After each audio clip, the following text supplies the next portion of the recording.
Saat kita belajar tentang sakit kan, seolah-olah sakit itu hanya negatif saja. Tapi begitu kita buka beberapa simpul pengetahuan tentang hikmah-hikmah sakit, kemudian terasa bahwa, oh iya ya, ternyata sakit juga bisa berdimensi anugerah. Berarti apa?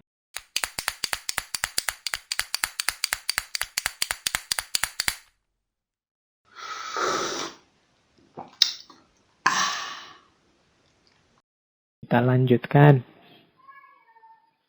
Perspektif para filosof timur.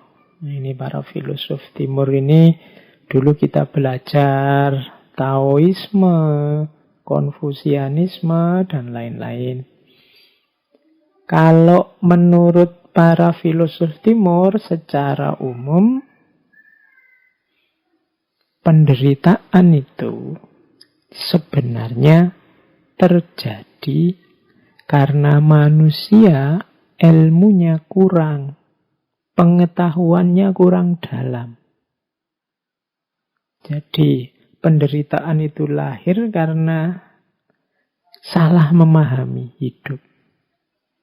Makanya nanti di banyak tokoh-tokoh pemikir besar dari timur, biasanya untuk mengatasi penderitaan pertama-tama harus dibereskan pengetahuannya, jalan berpikirnya.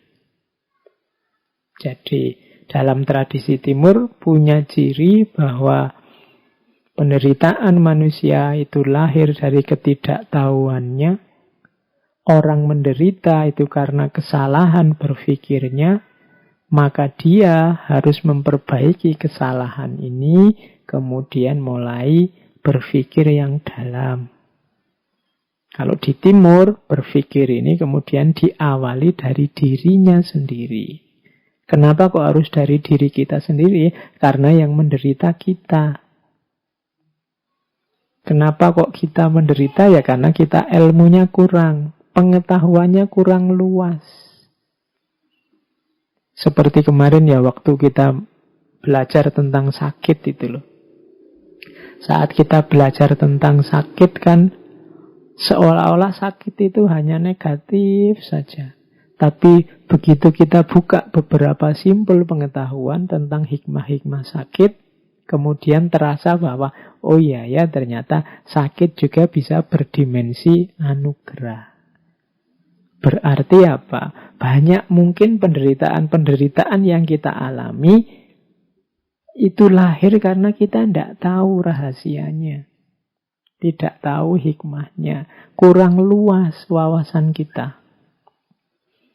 Penglihatan kita terbatas hanya di situ, sehingga terlihat seperti penderitaan saja. Padahal mungkin kalau kita ngerti porsi dan proporsinya, juga peta luasnya, mungkin kita tidak jadi menderita. Maka para filosof timur itu banyak yang masuk lewat pintu ini, bahwa tidak, penderitaan itu lahir karena pengetahuan kita yang kurang.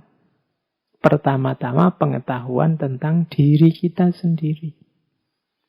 Makanya para filosof timur, pemikir-pemikir timur itu lebih cenderung menyarankan pertama-tama membereskan diri sendiri.